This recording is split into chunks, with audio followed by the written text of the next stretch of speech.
Hello, welcome to ANA community. From the past several videos, we are discussing about the definition of Samprapti and its determinants. As per the definition, Yatha Dushtena Doshena, Yatha Chanu Visarpata, Nirvritti Ramayasya Asau, Samprapti Jati Ragati. The Ashtanga Hridaya and Madhava Nidana highlights this particular definition. As per this particular definition, Samprapti comprises of three determinants. First one, that is the Dushta Dosha. Second one, that is the Anuvisarpana of the Dosha. And third one, that is the Amayasya Nirvritti. In this particular video, we are going to discuss the Amayasya Nirvritti.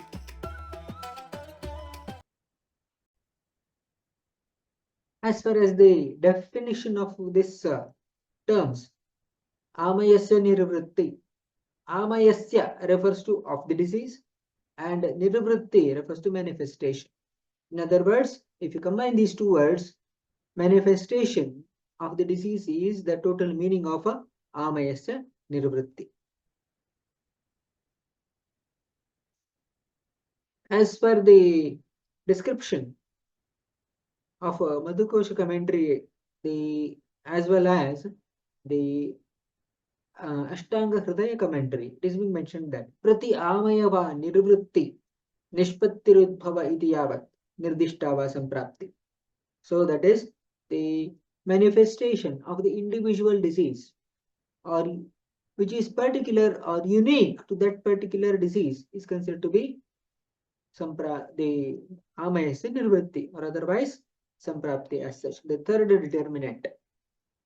It is being mentioned that Yatha Jwarasya Malaha Tatra Malanam Amashaya Praveshena Tatha Ama Anugamanena Tatha Srotorodhena Tatha Paktisthanat Jvalana Nirasanena Tatha Tena Eva Yatharena Vahnina Tesham Abhisarpanena Tatha Sakala Dehatapena Gatra Cha Ati Ushna Kurvata Evam Vidhaya Sampraptya Jvaro Ayam Iti Nishchiyate.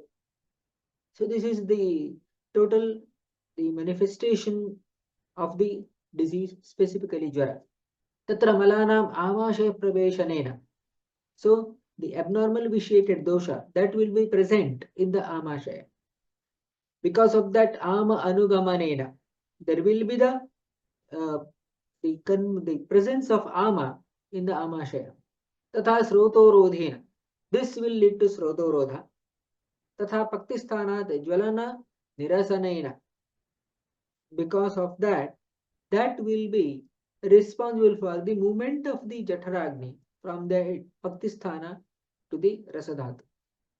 Tatha Tena Eva Jatharena Vahnina Tesham Abhisarpanena. So that means decrease in the Jatharagni, thereby there will be the Sakala Dehatapa. So that means the person will be having the burning sensation all over the body because of the Ushna Guna increase in the Gatra. So thereby that will be responsible for the manifestation of a disease. So that means the person who will be having the vitiation of the dosha in the Amashaya, that will be entering, that is responsible for the Ama production. That will be responsible for the Srotorodha here. From there, it will be responsible for the movement of these, the Jatharagni from the Amashaya to the Rasadhatu. That will be responsible for the Sakala Dehatapa, that means burning sensation all over the body because of the increase in the Ushna Guna. That is leading to the Jvara manifestation. So it is not in such a way that initially there will be Nidana Sevana. After certain time duration, there will be Dushta Dosha. After certain time duration, that means 1 or 2 days later, there will be Anusarpana of the Dosha. Later, there will be Amayasya Nirvritti. It is not like that. It will be a sequential event. Whenever a person is taking the Nidana Sevana, soon that will be responsible for the Dushta Dosha. That will be responsible for the vitiation of the dosha or abnormal increase of the dosha. This one is the next phase will be Anuvisarpana of the dosha, and that later that will be responsible for the Amayasya Nirvritti. Here, there is the one example here, impact of the fire on the cells. Let us say, as it is being mentioned that human body is composed of 100 trillion cells. So that means whenever a person is having the exposure to the fire, not all the cells of the human body are exposed to this kind of the digestive fire or this kind of a external fire. Here, the cells of skin are particularly exposed to this kind of the digestive, this kind of the external fire. So that means the Ushna Guna is going to get increased only in relation to skin here. Whereas the impact of chili, so here it is the image of chili. If the person is taking this particular chili, it is also containing Ushna Guna. But the impact of Ushna Guna of the chili is specifically observed initially in the mouth in the form of burning sensation. So that means the person will be having the irritation of the receptors in the mouth that is responsible for the burning sensation, etc. And later that will be entering into the stomach. In the stomach, that will be persisting for a period of almost 2 hours or so. Here, that will be responsible for the inflammation of the stomach to occur. In one sense, whenever the etiological factor is there, that means exposure to etiological factor is there, that will be responsible for the change in the environment. That means whenever a person is consuming the chili, so that is responsible for the change in the environment of the stomach. That means that will be responsible for the inflammation of the stomach in the form of what you say that gastritis. This is responsible for the inflammatory markers to be produced.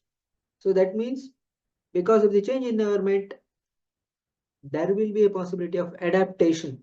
So that means the body is trying to produce the what is inflammatory markers here. So that is responsible for the change in the environment of the stomach itself. So the change in the environment may be in the form of reduced hydrochloric acid and reduced pepsinogen conversion into pepsin, increased gastric mucosal damage, the presence of macromolecules for longer time duration because of the poor digestive fire, etc. So that will be taking place. This is responsible for the manifestation of the symptoms.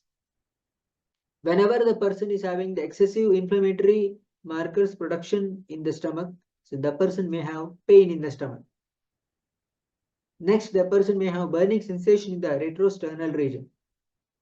Later, the person may have the presence of what is that the sore eructations, burning sensation in the throat, etc. So that means the gastritis is actually happening because of the consumption of what you say that the excessive chili as such.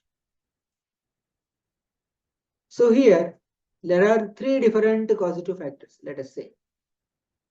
In the initially, when the person is consuming the what do you say the chewing or keeping the gutka in the mouth, there will be the cell injury will be taking place in the mouth region itself.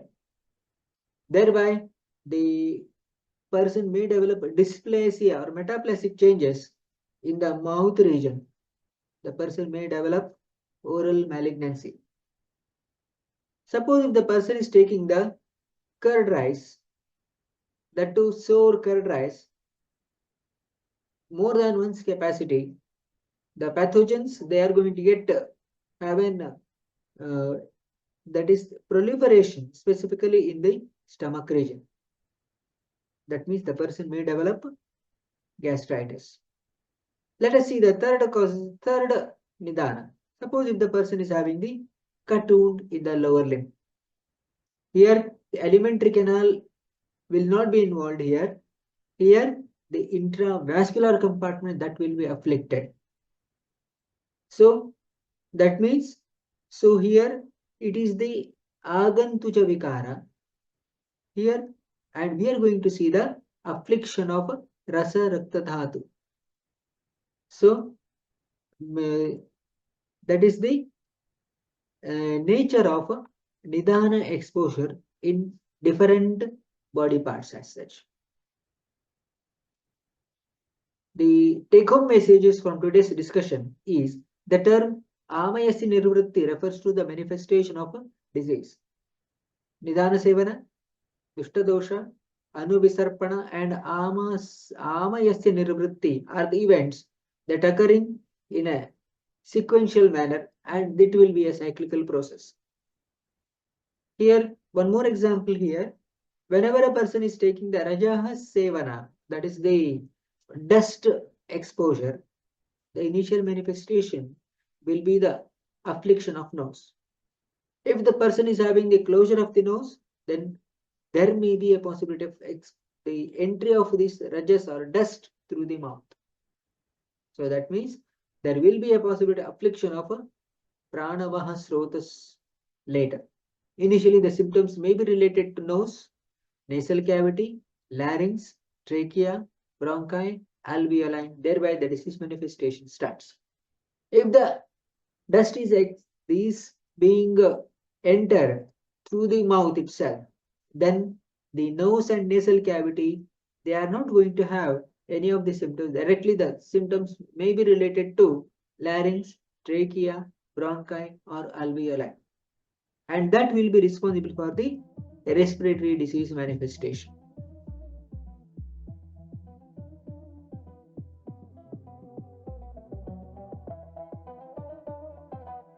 Dear ANA community, that's all for today.